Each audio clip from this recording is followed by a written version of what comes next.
It's time to take command with former NFL tight end Logan Paulsen and former Commanders beat reporter Craig Hoffman. Take Command Instant Reaction Show. I am Craig Hoffman. He is Logan Paulsen. And Logan, that was not good. No. That was definitively bad. We do not like it. 31-19, the final score of what I think is the worst loss of the Rivera era, and that's saying something. They've had some bad losses, but we've talked about how this Giants team was not very good. Tommy DeVito's their starter; he's a third-string quarterback. Yeah. They really only have Saquon Barkley as a threat, and Barkley does a lot of damage today. Defense can't get stops, and then obviously there is a huge turnover problem that probably is the biggest story of the game. Yeah, for me, it's the turnovers, obviously, and I think it's disappointing. It's a disappointing outcome. I think if you listen to the pregame show, you listen to the preview pod, I think fans understand kind of how we felt about this matchup going into this game, and I think looking at what Wink Martindale did defensively, I think he deserves a lot of credit. He did a good job of kind of presenting this expectation of he's going to pressure a lot. Didn't pressure as much as he'd done in the first matchup through the first 2.5 quarters.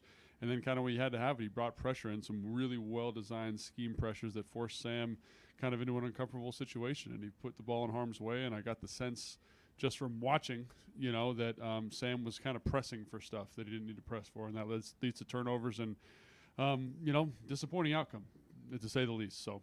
Yeah, the turnovers are the big deal. So let's just try to make sense of it. I don't know if there's anything to make sense of. They fumbled the football multiple times, and you have to hold on to it. Is that a kind of thing that can be like a technique issue that you can circle back to coaching, or is it a player just hey man, hold on to the ball? Right. The analysis I feel like on fumbles can't be that deep, but it also is extremely important to talk about because there's 3 of them in the game, and then we can talk about Sam's interceptions as well. Yeah, I felt like the fumbles to me were like effort fumbles. I felt like there was a little bit of kind of anxiety, when the guys got the ball, they're trying a little bit extra, trying to get that extra yard. The one with Chris Rodriguez specifically sticks out to me. Breaks a tackle, breaks another tackle, is kind of going to the ground, ball comes out.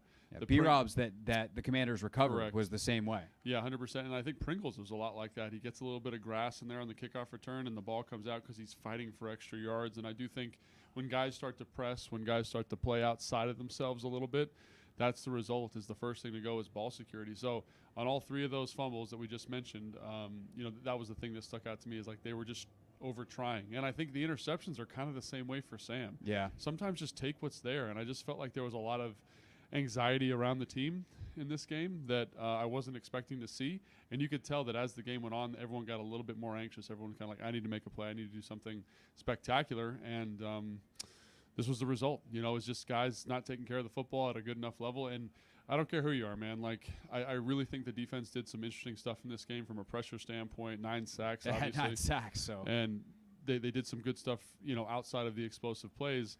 But you can't just give any offense 6 extra bites at the apple in short field situations. It's just not good football, on any level. So, as much as we want to sit here and analyze, it's got to take care of the ball. Got to take care of the ball. Yeah. Doesn't matter who you playing. Ball security is job security. So I know everyone wants us to torch the defense, but at the end of the day, it's not 31 on the defense. You have the pick 6 by Simmons at the end, and you said 6 extra possessions for the Giants. That's absurd to try to ask a defense that we know is short-staffed. In some ways, the excuse for the defense is we already know they're not very good. Yeah. And that is not instead of just being they suck. I want you to listen to the words that are coming out of my mouth. They're not very good. Right. But we know that going in. That is a known commodity. And again, it is something that Rivera talked about this week. And, part of the reason that, in his words, his job is on shaky ground. It is why it is very likely Jack Del Rio. Almost certainly. Let's be adults about this. Almost certainly Jack Del Rio's last year here in Washington. And they're going to have to answer that at the end of the season. But if you're trying to win games now, you have to win them within the construct offered. And not taking care of the football is the biggest reason why that happens today. And I think the pressing comes from it felt like an offense that couldn't find a rhythm. And 100%. I think it's hard to kind of separate the chicken from the egg here. Do they press because they turn it over? They turn it over on their first 2 drives, 100%. right? So are they pressing because they turn the football over? or are they turning the football over because they're pressing, and it becomes this self-fulfilling prophecy, and they can't ever get out of the hell loop? I definitely think it's a little bit of both, and I've been on teams where this is the thing: is you know the stakes of the game, you know you should win the game, and you are down, and you don't have the maturity as a team, and that's nobody's fault. You know, they got a young quarterback, all those different things. You don't have the maturity to kind of say, "Hey, man, take a breath. We are mature football players. We've been in this situation before." It's like juxtapose this game to the Philadelphia game and what Philadelphia did when they were down in both games. When they're down, they have 2 turnovers. There's never a moment of panic or stress or strain. Like, that's a mature, well-coached, well-designed football team. And this was not that. I think you see a lot of kind of the youth here, a lot of the inexperience, and this was the result. And as much as, you know, we want to kind of get on the defense, they had 9 sacks. They had 0. They held the Giants to 0-yard rushing through 3 quarters. Yeah. And then they have that explosive run, and I just felt like there was a, and I've been on teams like this too, where the offense isn't doing what they're supposed to do, and there's like a moral, like a letdown. You can almost feel the air go out of the defense. The dam breaks. Yes, and I felt that's like exactly what happened in that situation on that long Saquon Barkley run. So as much as, you know, we can be critical of the defense and be critical of what they did today, to me, and again, I always kind of lean this way, and I know Sam Howell is a young football player, but this is an offensive loss. You know, you can't turn the football over like 100%. And 5 of them, of course, on offense. One on special teams with Pringle from an offensive player, if you will, as the wide receiver. But, yeah, I mean, and this is, I would say, though, the difference in good and bad teams is good teams play 4 quarters worth, and bad teams can – it's not like bad teams can't compete at all. Bad teams are good for 2.5, 3 quarters, and then at the end they can't put it together. Or bad units in this particular case with the defense, and this is kind of who they have been. But even then, I mean, I don't know. The big plays late, that's a killer, and I think it's hard because that has been consistent, and they can't stop it. Right. And that's the thing where it's just like, I don't know what you try at this point. I asked Rivera about that. I'm sure you heard me ask that post game. It was the last question at Rivera's press conference, and I asked him, like, how do you try to put together a plan when there's no consistent execution? And I wasn't specific offense or defense, and he was just kind of like, you know, there's a lot of things you think about, and the inconsistency is one of them, which is basically an admission that, like, yes, I can't say much more than what you said, but you're onto something there. But then I think there's, again, like the chicken or the egg thing of, and this to me is more a talk about the offense, specifically to this game. Are they inconsistent because the coaches are not optimizing the positions of success? And that's hard to decipher, right? Because you do have a team full of average-ish level players in a lot of spots, and that means you're going to have some good and you're going to have some bad. But you also have a coaching staff that has not optimized any of this, and thus, are they uncomfortable? Are they not confident in what they're doing? Is the up and down play because they're not consistently put in positions to succeed? It is a mix of both. It's unknowable. It changes play by play on some of this stuff. But defensively, it doesn't seem like there even is a possible solution. Because like I don't know what it is, and that was, you know, if we had more time to talk to Ron and he was in a chattier mood, honestly, he looked like he wanted to cry in that press conference. I mean, I would have given a little.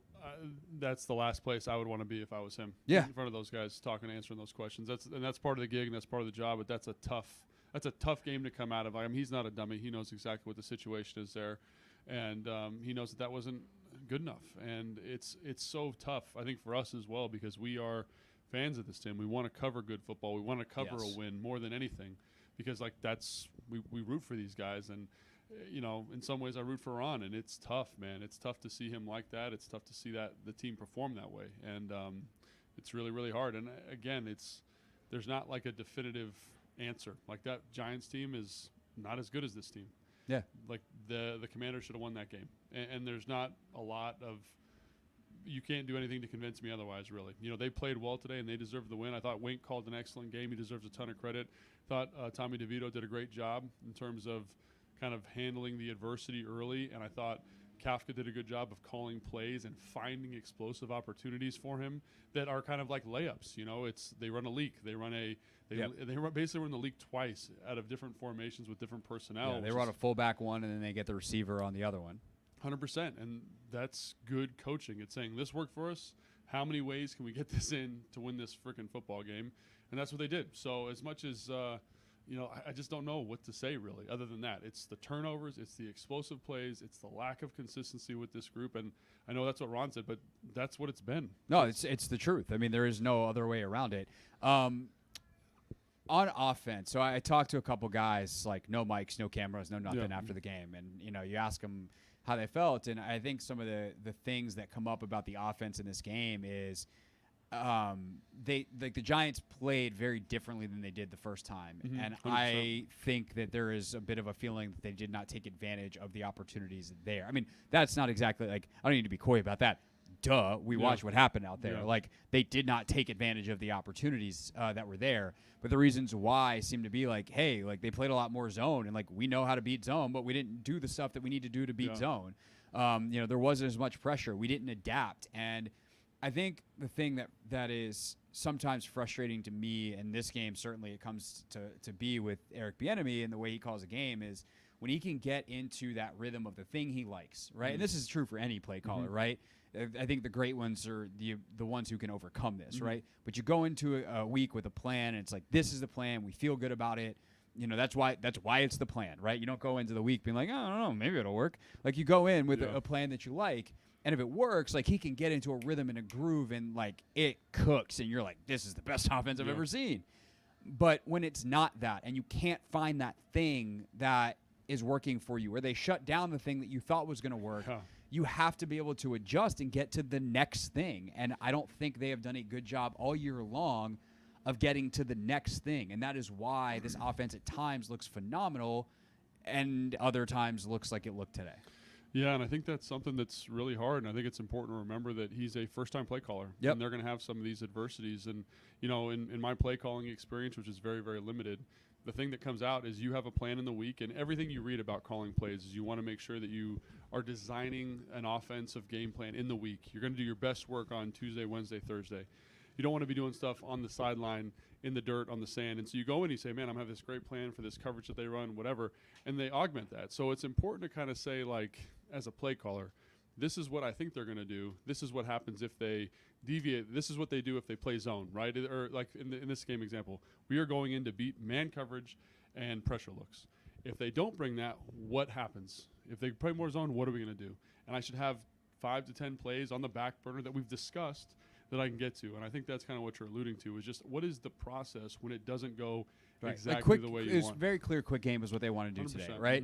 It's not there. The Giants zoned it up. They had guys underneath to play those coverages, and it wasn't there. Like, how do you get to the shots? How do you get to whatever it is that are the other solutions for the types of coverages that they've thrown at you? Once you also realize, oh my God, Wink Martindale is actually not coming with immense amounts of pressure, and he's being way more selected. How do we take advantage of that thing? I think that's where a more mature play caller has an advantage, right? Because it's like, oh, hey, well, we installed this, but we can easily augment what we did here to kind of match this zone. Hey, and I think that's something you're probably kicking yourself a little bit out of. You're so dialed in on saying this is what Wink Martindale is going to do, man pressure, and so you over prep that.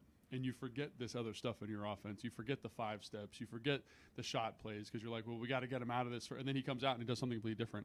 And you spent so much time in the week coaching for X that you have nothing for Y. And I've been a part of teams where that's happened. And it's devastating because you literally have nothing. There's nothing you can go to that you feel comfortable going to. And with smart teams that have been in the offense for a while, you can. It's easy. You say, oh, hey, we're just going to run what we did last week. See these 4 or 5 plays? You remember these? Let's get these called. But with teams that aren't that experienced offensively, new offensive scheme, new personnel at a lot of spots, it's really hard, especially with a young quarterback. So it seems like, again, I give credit to Wink Martindale and the Giants. They deserve that credit. They came out and they said, we are going to subvert expectations and we are going to throw a monkey wrench in the plan. And it's not like they didn't bring pressure. They were much more selective about when they brought pressure. And the pressure they brought was great. And Dexter Lawrence was a problem all day for this offensive line. And it's just, I think this is one of the byproducts of having a first-year play caller, independent of everybody else. And so, again, credit to Wink Martindale. And this is tough. I wish I had a better answer, Craig, for your question. Yeah. This does happen. And this is the feeling you get after a performance like that. All right, we're going to do something we've never done on the live stream before. We're going to take a break. And I'm going to be honest with you, the audience. It's because I need to plug in my laptop. So give me 30 seconds here. And, the podcast audience, they're never going to know this happened. But we're going to plug in the laptop, and we'll come right back and talk about Sam Howell here on the Take Command Instant Reaction Show.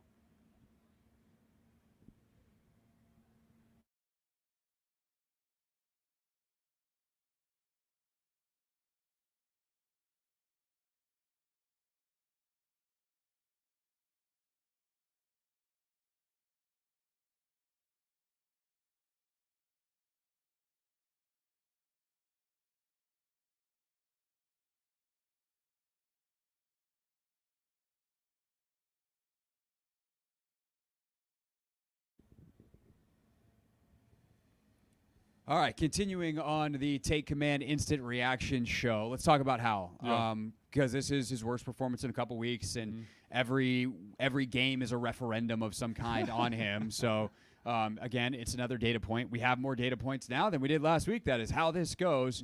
What did you make of his day? I think that you saw the youth of the player, right? I think this is one of the things that happens with a young quarterback is they don't have all that information in the CPU. The offense doesn't have all the solutions for you, and when the game plan's not perfect, how do you handle it? And I feel like that's kind of what you saw today a little bit. And this is something to expect with a young player. It's what you expect with a young play caller, like an offensive coordinator this young or relatively young in terms of his experience. Sure. Same thing with Sam Howell, who's a rookie. Basically, the way I would define him, kind of in his first year of full-time He's still starting. within his first season's worth of starts. Yeah, and I think this is one of the byproducts of that. Unfortunately, is Wink again came out, said, "Hey, this is what we're going to do. We're going to subvert expectations," and they were just totally befuddled. We're throwing picks. And again, it's not even it's one pick, but I think it's the fumbles later. Also, that adds a level of pressure and a level of urgency. And we talked about this in the pregame show. We said game flow has to favor Washington. And for whatever reason, for the second time this year, the game flow favored New York, and they were able to dictate that. And I think that's so important to understand as a fan is that if this game, if we had gone out and scored a touchdown early or 2 touchdowns early, like this is a walk in the park. We win this game with our eyes closed. But because there's a little bit of pressure on Sam, there's a forced adaptation that has to happen offensively. It leads to this mixed result, which is very, very frustrating. Yeah, I think the first pick to Diami, I asked him about it after the game, and he's like, I think it was the right decision. I made a bad throw, and that happens, especially on deep balls. Yep. And the other 2 picks, like the second pick is an arm punt. It's a 3rd and 10. Like it's not optimal, and with that game situation, maybe you'd prefer him to just, I don't know, take a sack, but What's like can you run out of down. It's 3rd and 10. There, it's like what quarter was it? 4th quarter. Okay. They're down, but it's still a game. Like. Yeah. Can you maybe get into go for it range? Probably not. I think they were minus territory. So, but at the end of the day, like that's an arm punt. That's not the worst pick he's ever going to throw. Far from it. And then the last one, like that's not a good play. But he knows if he takes a sack there, then the game's all but over. So it's a tough spot. But you gotta, like he said, he was trying to throw it away. I actually wonder from your perspective as a former tight end / receiver, like. If I'm Sam, somewhere deep in my soul, I'm like, Logan, can you at least break it up, bro? It didn't seem like Logan Thomas was super locked in on exactly what was going on with his quarterback. His eyes were on his route and whatever he was supposed to be doing. But that's obviously like if you're throwing that away, like you can't leave it in the field to play. It looked like he was trying to throw it out to Logan and make a hero play, and it went as anti-hero as you could possibly go. So at the end of it, like the turnovers to me are obviously hugely detrimental. Well, I think it's the turnovers combined with. Well, I was gonna say they're actually like other stuff that is almost I don't say more concerning, but like is more detrimental to their chances to win than the turnovers themselves, based off situations. Yeah, it's just kind of how uncomfortable he looked, and it's not all on him. I think the offensive line, like Dexter Lawrence, again had a monster game. Yep, like really did a fantastic job. Kayvon Thibodeau, I thought. Again, the way they ran their line stunts and the way they pick for each other and the way they get free runners to the quarterback without necessarily bringing pressure, I thought they did a great job of that today. And it disrupted Sam. They just were very disruptive, down and in, down out, and Sam never looked comfortable. And I think that's the thing that's probably more distinct in my mind is that he never got comfortable. He never got to see the version of Sam in the 4th quarter of the Seattle game, or the guy that kind of puts the cape on and says, hey, I can handle this, handle whatever you're throwing at me. He never kind of got a bead on what was happening, and I think that was the frustrating thing from his performance today. And again, he's a young player, and I'm not trying to be overly critical of him. This is more of just an observation. Like, right. This and happens. some of that we might wind up watching the tape and be like, well, it's because the O-line did a bad job of protecting him. Like that's not assigning blame. It's just saying like Sam was never comfortable. Come back Tuesday for the reason why. Yeah, and I think in my gut, I probably agree with you. I think the offensive line probably didn't play as well as they could have. I mean, for instance, like you say, why do the Giants have such success against the Commanders? Like Kayvon Thibodeau is a terrible matchup for Charles Leno. We have enough data at this point. Charles Leno's a good football player. If he sees 5 in blue, he does not like. It's just not a good day at the office for him. The speed and bendiness is an issue for him. And some of those weren't even on Leno. Like he's looping in the A gap. And again, like Dexter Lawrence picking Chris Paul and Tyler Larson's kind of squeezing it down, and he loops all the way around for a pressure. And like that's good stuff. That's good ball. That's good timing. That's working an attacking protection scheme, which is what Wink does. Yeah. So Yeah, man, it's just like there's so much like weight and heaviness on this game. It's hard to kind of give good analysis, and I think the All-22 will kind of give you more of these answers that you're looking for. But Sure. turnovers, Sam never got comfortable. It's really the turnovers. I mean, that's the first and foremost thing. Yeah. Right? Like above all else. I mean, I don't know how you kind of say anything else. What's No, the and issue you there? turn the ball over 6 times. Like, I don't know how many teams have won with 6 or more turnovers in NFL history, but it can't be many. Yeah. And so you turn the football over a ton. Sam never gets comfortable. And again, I go back to the game flow. I thought the defense did enough good stuff early that the game flow should have been different. And then you mentioned the dam breaking, and that's exactly what happened. And then you get down 2 scores, and based on how you've been playing offensively, I know mathematically you still have time to score 2 touchdowns, but it just seems very unlikely because you haven't done anything to kind of give me confidence as an analyst and a fan of the team that that's going to happen. So it was kind of all those things working together, and it was, you know, we talked about this on the pregame show. It was literally the perfect storm of like what New York needed to do to win this game. It had to be I think you said like they got to thread the needle. It's about this big, and they found that. It's exactly what we talked about. Explosive plays on offense, turnovers on defense, and then managing game flow. And they did bang, it. bang, bang. They did it about as perfectly as you could have done it. And we obviously the Commanders helped them out a little bit. So last thing that I want to talk about real quick, because we've talked about this quite a bit. Just truthfully, I feel like we've been at the center of some of this conversation, the run pass stuff. Oh, right. In the Commanders talk universe, our conversations wind up getting referenced a lot with this. They ran the ball more today than they have. They ran it effectively. They did a great job with it. And it felt, though, like it was actually too much. I know I've been saying, like, but, like, this is the thing that I think, like, bugs me is, like, if the sweet spot is, like, 67 or, like, 63-37 or something like that, it's either 60-30 or 25-75 or it's, like, 55-45.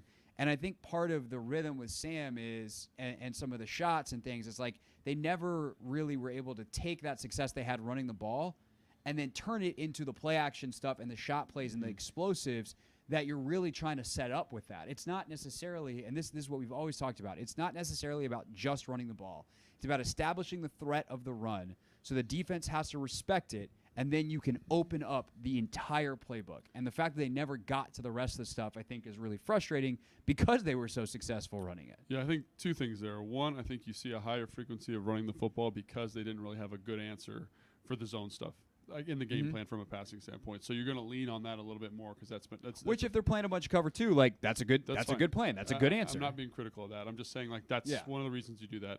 Another thing is like the play action game here is not overly meshed. You know what I'm saying? It's not like with Kyle or Detroit or name your run first. Baltimore is another great example. It doesn't mesh the same way. It's more of a token fake in the backfield to kind of hold the linebackers for a second. It doesn't get this strong pull or the gravity that, you know, other kind of run games have. And I would be really curious, and there's no way of knowing this, of what exactly formations they have that have, you know, strong play action looks out of, that they're running the football out of also. You know, because prior to this week, it was anytime Alex Armour was in, it was going to be a shot play.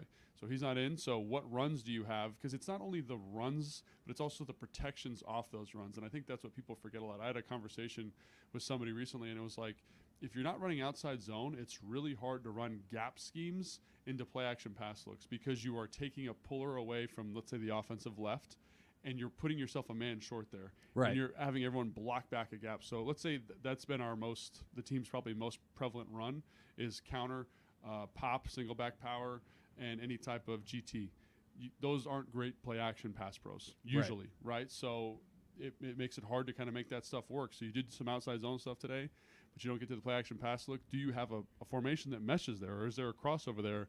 And I would say it didn't seem that way because I feel like you would have called it and probably taken a shot with that. So, and it's something, again, we can kind of dive more deeply into with the film, but my gut tells me that they probably didn't have a lot of crossover there. For sure. All right, so here's our plan for the rest of the week. We will do our film breakdown as usual Tuesday morning. However, instead of making you wait for it until Wednesday, we're just going to put it out. So Tuesday morning with a short week, keep your eye out for the film breakdown. Then Wednesday, Cowboys preview. Thursday, we'll be enjoying the game and turkey and our families and the whole deal. So no instant reaction show, but we'll do kind of an instant reaction show style on Friday morning and then full breakdown back on regular schedule next week. So that is what you'll get from us. Make sure you're subscribed, whether you're a YouTuber on the Team 980 or at 106.7 The Fan. The Fan, obviously, for the full episodes and the clips of the film review, etc. Or if you are listening to this on your favorite podcast app, subscribe there. That way you do not miss an episode and you don't have to go hunting for it. For Logan Paulson, I'm Craig Hoffman here at FedEx Field.